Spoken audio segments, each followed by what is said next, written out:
Hello, Dr. Janet. I'm so glad to be sitting with you again. It's been just a little bit of time since we've been Yeah, the two of us I am together. looking forward to our conversation, Sharon. Me too.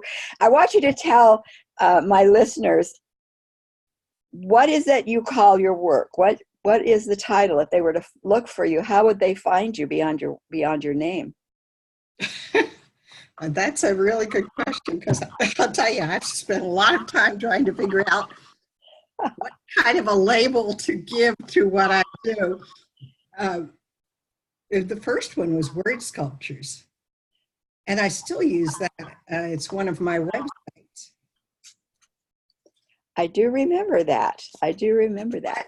Um, my most recent label for what I do, which really can't be labeled, is Dancing with Words, Dancing with Wisdom.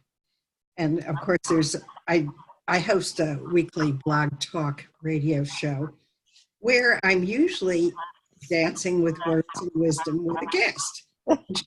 Actually, you've been one of my guests on one of my shows. I have. I have.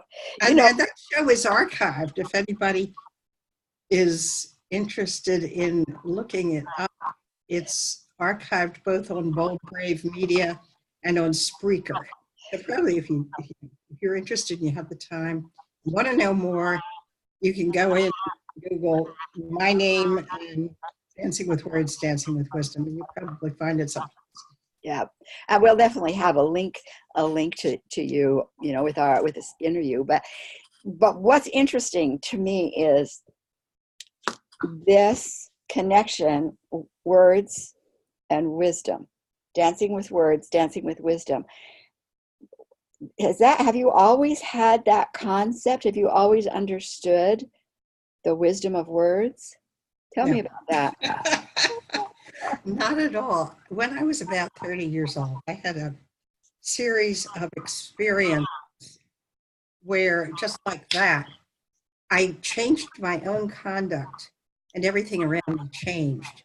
So, and when I say everything around me changed, it would probably be more accurate to say that my understanding of everything around me changed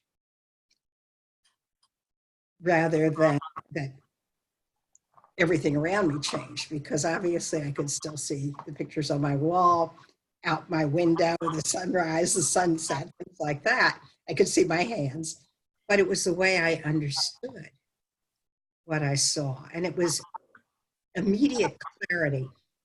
I don't know whether we have time here, probably don't have time for me to tell those stories, but if anybody wants to read more about that, they can look on my website, Word Sculptures Under Mystical Experiences, which I finally figured out was what this was that was happening to me, which was just like instantaneous clarity about words that I had never previously really understood. Or situations where I changed my own conduct and everything around me shifted from dysfunction into function. And I was also changing my own words. Mhm. So these are all interconnected, the words and the conduct and the emotions, and it all fits together. It's like an Indra's web, Mhm. which is a symbol that you can find in the Hindu tradition. You know, how aware do you think, or in your experience, how aware are we as individuals of our words, either as we speak them or after we've spoken them? We, we are all conditioned into using language. Let me go back for a minute because there's more to that original story besides what actually happened. The experiences were so amazing, and it was so easy to just change my own conduct and bring everything else into alignment around me that I wanted to tell everybody about what had happened. So I started going around the world and I started talking to everybody about what had happened, and I was met with these blank stares because I was talking and I thought I was talking really clearly, but nobody was hearing or understanding a word that I said. So that's when I first began to pull back and actually look at the words I was using. And the question that came into my mind, who knows where these things come from, but the question that came into my mind at that point was, how can I use analytic divisive words to communicate unifying holistic experience? Now say that again. Slow down. Say that again. How can you use? Go ahead. How can I use analytic divisive words to communicate a unifying holistic experience? Mm-hmm. And I could not find any perfect words to do this. I struggled with this for a good 15 years. I was writing in every possible way I could think of to communicate this unifying holistic experience, which truly is the wisdom, and I put that word in quotes. And I couldn't do it. So then I started looking more at the words. And I was writing stories, I was writing poetry, I was trying to teach didactically, which is kind of this top-down teaching, which we're all subjected to in schools. And I played with questions too, because in terms of getting clarity into whatever was going on around, but none of it was perfect. After about 15 years, and again, where do these thoughts come from? I don't know. But one word in the question changed, which is part of this dancing with words.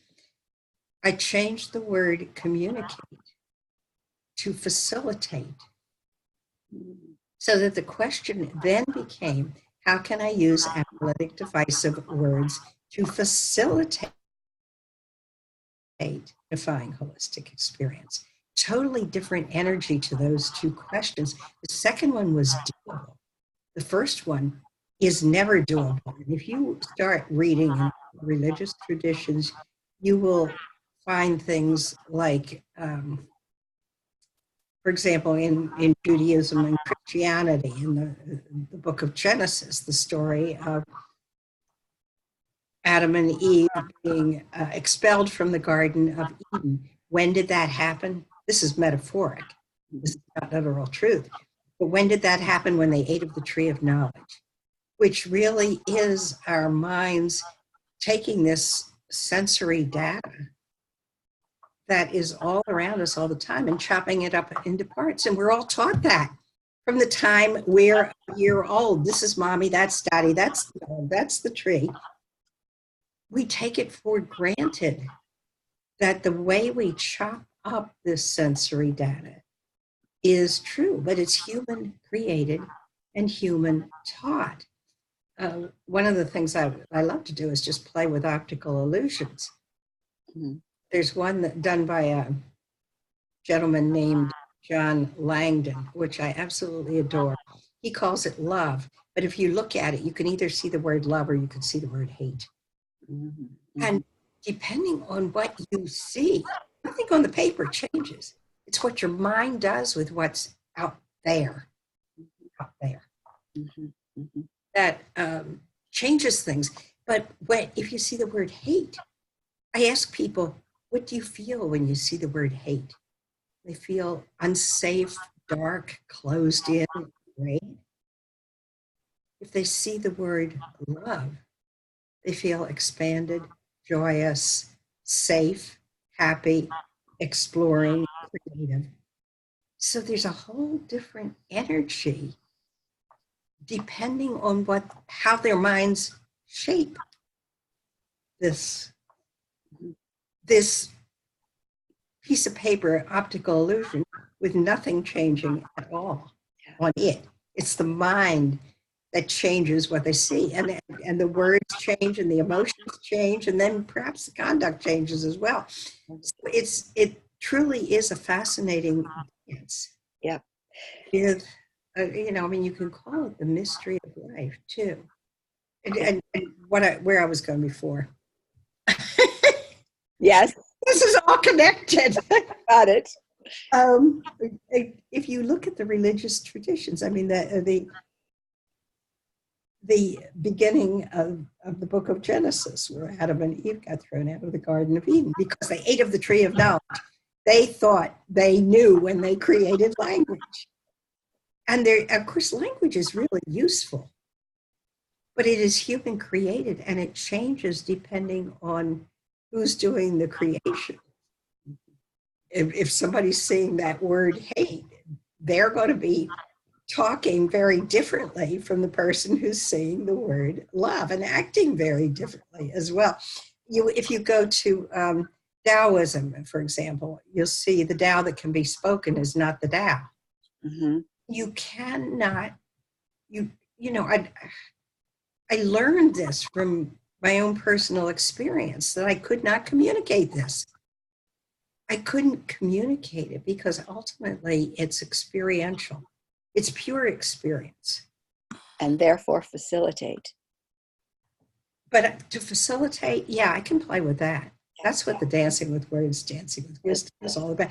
And I wrote a book a while back called Shift, Change Your Words, Change Your World. And one of the first things I wrote, I think in the preface someplace, was don't believe a word I write. Mm-hmm. Mm-hmm. My words are not truth. They are vehicles for helping you find your own truth. If you look at Buddhism, Buddhism will say words are fingers pointing at the moon. They are not the moon. Mm-hmm. So you find these references to the challenges of language in probably every religious tradition. This is what Zen koans are about.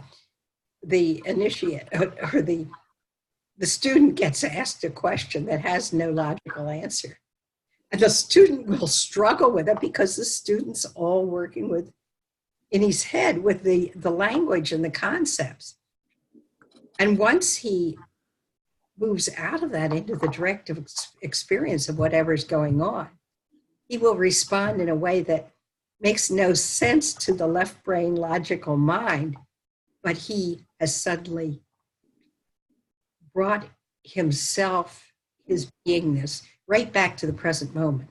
And it is what it is. Mm-hmm. He expresses what he expresses, which usually has nothing to do with what's going on in the mind.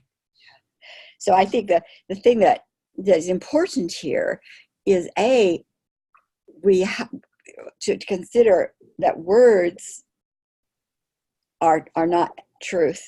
They're the best sometimes we can put to experiences, but often words are expressions from other people's experiences that we've just absorbed. So maybe the first step is to say, what words did you use today? What words are you using? For those who are listening, it's like, become aware of your words.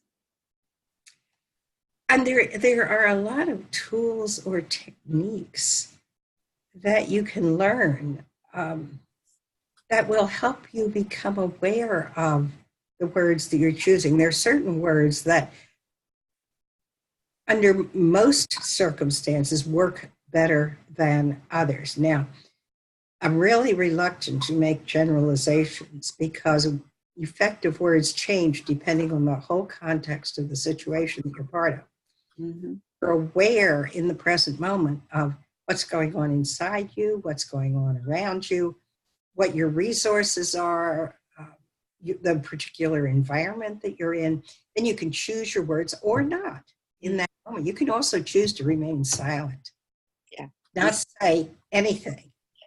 Sometimes that is most powerful because it